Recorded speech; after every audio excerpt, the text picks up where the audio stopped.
นะคอก็ถือว่าก็มากเยอะเอ็กโก้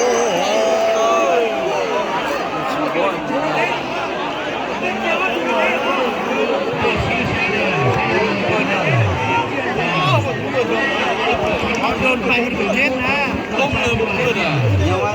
ตัวใหญ่ยักษ์ทอดนิดนึงก่อนนะหัวยักษ์ตัดอะไรยอมมาด้วยยอมมาด้วยคือนี่ครับกินเองก็เลยเกิดเข้าแต่เรื่องเขาเอาให้ตรงดี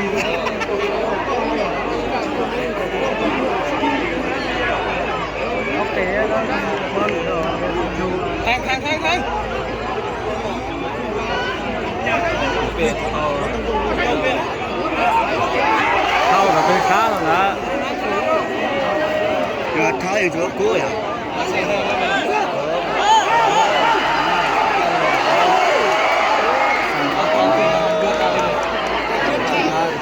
ไปเป็นเจ๊นะแต่ว่าเลือดรอบแล้วใส่แห้งปกติไปเกลือ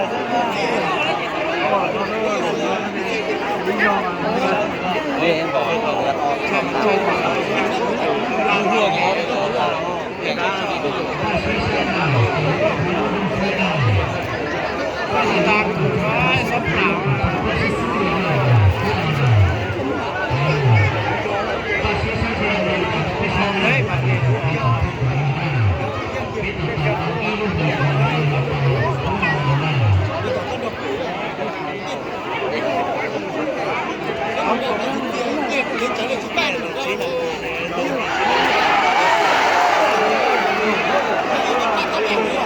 เขาไปไป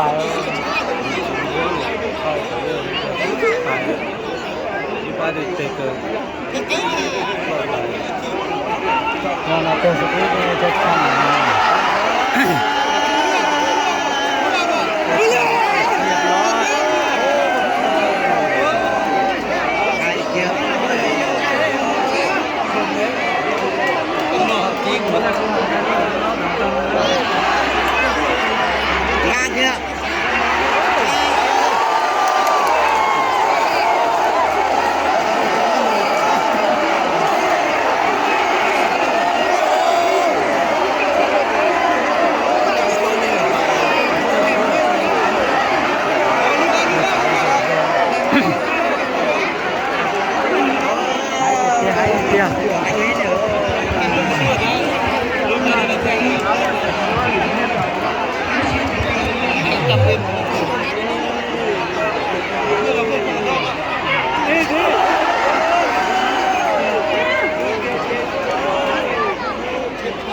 เมื่อกี้ครับเขา